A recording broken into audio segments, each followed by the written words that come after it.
It is 12 minutes past 9. Now, we're talking about why health officials are concerned about a big rise in the number of cases of measles in England and Wales. In the first 6 months of this year, there were almost double the number compared with last year.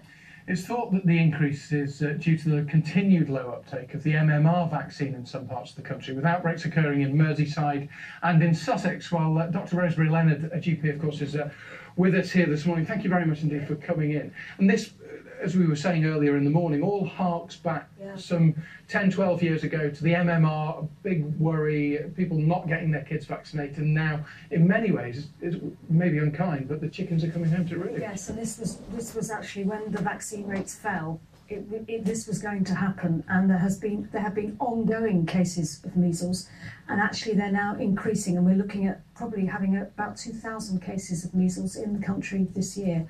And interestingly, the largest group of people who are being affected are children aged 10 to 14. Now, these are children who would have been vaccinated at the height of the scare around the vaccine, around the millennium, around 2000.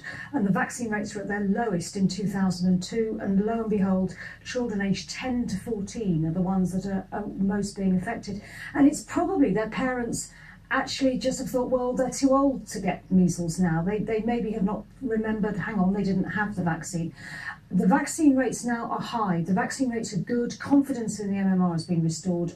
I've not come across anybody recently who said, oh, I'm still worried about it. It's known that the research that was published was unfounded.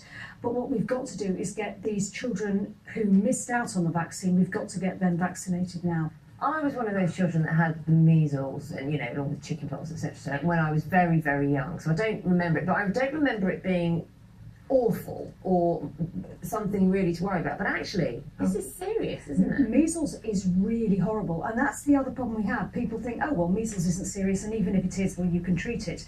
And the message is, one, measles is horrible. It gives you a very nasty illness with red eyes, a raging high fever, often sore ears, often a nasty cough. We cannot treat it. It's a viral illness. So if you get it, I mean, I've treated children who've had it, and the parents say, well, you can give antibiotics. No, you can't. Antibiotics don't help. The other thing is there can be complications from measles. You can get inflammation of the brain. I'm looking after a child now who is deaf from measles, and measles can kill. It is a nasty, nasty disease. So what should you be looking out for if you're a parent at the moment and perhaps you have just thought, my child didn't need this vaccine? One, what should you look out for? Two, how quickly should you be thinking about this vaccine? What you need to do is go along. If you've got a child who's sort of up to 14 years old, yes, they can still get measles. Go along to your GP surgery and ask, just go along to the receptionist at the surgery and say, can you actually have a look at the vaccine record? Because it's all on the computers now. Has my child had both doses of the MMR? And both doses are important because some of the cases of measles that are occurring are in children who've had one dose but not two.